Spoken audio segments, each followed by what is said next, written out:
وہی میری ایک واحد سہیلی تھی جس نے ہر مشکل اور دشواری کے وقت میں میرا ساتھ دیا اور مجھے نوکری دلوائی جب میں بے حد مجبور ہو گئی تھی۔ میں بہت ہی چھوٹی تھی جس وقت ابو نے میرے اور بھائی کی زندگی سنوارنے کے لیے قرضہ لے کر اپنا گھر بنا لیا تھا، جب انہیں ان کے بھائیوں نے دولت کے چکر میں دھکے مار کر گھر سے نکال دیا تھا، اور اس وقت وہ ہمیں در در کی ٹھوکریں کھانے سے بچانے کے لیے صحیح قیمت پر اچھا گھر ملنے کی وجہ سے انہوں نے بینک سے قرضہ لے کر ہمارے سر پر چھت کا انتظام کر ڈالا تھا۔ ابو ایک چھوٹی موٹی راشن کی دکان چلایا کرتے تھے اور اسی سے بس ہمارا گھر کا خرچہ چل رہا تھا، اور میرے اور سلمان بھائی کی تعلیم کے اخراجات انہوں نے ہم بہن بھائیوں کے لیے جو کچھ ہو سکا وہ کیا۔ مگر جب وقت آیا تو بھائی نے مرضی کی شادی کر کے فوراً ہی امی اور ابو سے علیحدگی اختیار کر کے صرف اپنا سوچ کر اس ملک سے باہر چلا گیا، وہ بھی اپنے امیر سسرال والوں کی مہربانی کے بوجھ تلے، اور یہاں میرے کندھوں پر اتنی بڑی ذمہ داری آن پڑی۔ بھائی نے تو پلٹ کر دوبارہ دیکھا تک نہیں، مگر میں امی ابو کو چھوڑ کر اب تک کنواری بیٹھی رہی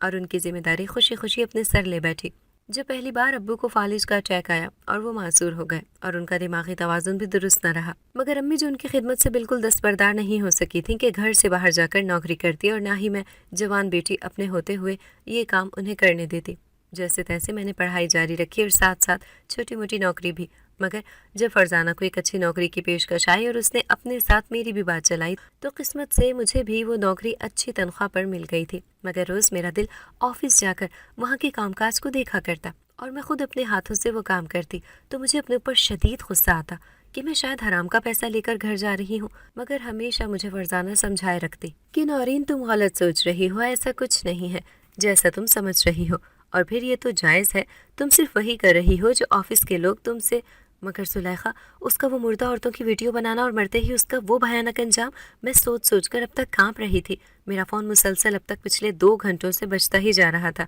اور میں صرف زلیخا کا انجام یاد کر کر ڈر رہی تھی۔ بہرحال فون اٹھاتے ہی میں فرزانہ پر غصے سے برس پڑی تھی کہ کیا ہے، اب کیا کہنا چاہتی ہو؟ میں فیصلہ کر چکی ہوں کہ میں نوکری نہیں کروں گی، مگر تم تو ہاتھ دھو کر میرے ہی پیچھے پڑ گئی ہو۔ مگر نورین، وہ بینک کا قرضہ، اس کی مدت بھی ختم ہونے والی ہے، اور پھر تمہارے ابو کا علاج تم جلدی کہاں سے لاؤ گی اتنا پیسہ؟ اس نوکری کی بدولت تمہارے اخراجات تو کم سے کم پورے ہو رہے تھے۔ مگر فرزانہ، وہ زلیخا کا مرنے کے بعد کا منظر کیا تمہیں یاد نہیں؟ وہاں اس وقت تم اور میں دونوں ہی موجود تھے اور ہم نے اپنی کھلی آنکھوں سے وہ منظر براہ راست دیکھا ہے۔ مگر وہ جھوٹا نعمان ایک پل کے لیے دل میں سوچنے لگی کہ فرزانہ کہہ تو بالکل ہی ٹھیک رہی ہے، مگر اتنے پیسے کہاں سے لاؤں گی اور گھر کا گزر بسر؟ اچانک میرے ہاتھ کوئی لاکھوں کی لاٹری تھوڑی لگ گئی ہے جو میں اتنے آرام سے نوکری چھوڑنے پر تل گئی۔ مگر میں اس وقت بالکل ہی سوچنے سمجھنے سے قاصر ہو گئی تھی اور فون کاٹ کر سوچتی رہی۔ ساری رات میں اسی فکر میں سو نہ سکی جب سویرے ہی امی میرے آفس جانے کے وقت سے پہلے ہی روز معمول کی طرح میرے کمرے میں ناشتہ لے آئی تھی، اور ناشتے کے ساتھ ہی امی نے جب وہ پرچی میرے ہاتھ میں تھما دی اور کہا، بیٹا تمہارے ابو کی دوائیں ختم ہو گئی ہیں، یہ یاد سے رات واپس آتے وقت لے آنا۔ میں نے ہاں میں سر ہلا دیا تھا اور نوکری کی غرض سے میں ٹھیک وقت پر آفس کے لیے نکل پڑی تھی، اور سارے راستے میں سوچ سوچ کر ہلکان ہوئی جا رہی تھی۔ آفس آ چکا تھا اور میں جانتی تھی میرے لاکھ بحث کے باوجود بھی فرزانہ نے میرا ریزگنیشن لیٹر اب تک نہیں دیا ہوگا، اور میں آفس کے گیٹ پر قدم رکھی رہی تھی، میرے ضمیر نے مجھے پھر سے جھنجھوڑ کر وہی زلیخا کا بھیانک منظر سامنے لا کھڑا کر دیا تھا۔ میں الٹے قدم واپس ہی وہاں سے لوٹ آئی تھی اور کچھ ہی دور کے فاصلے پر ایک پبلک پارک میں جا بیٹھی تھی جب میری نظر سامنے پارک کے کچھ مناظر کو پیش کرتے ہوئے اس نیوز اینکر پر پڑی جو خوبصورت نوجوان اور شاید کم عمر دکھائی دے رہا تھا، مگر اس کے وہ کیمرہ ریکارڈنگ میں بولے جانے والے وہ صاف شفاف الفاظ نے میرا دل جیت لیا تھا، اور میں اللہ سے امید باندھے وہیں بیٹھے بیٹھے ان لوگوں کی منظر کشی کرتی رہی اور اللہ پر بھروسہ کرنے لگی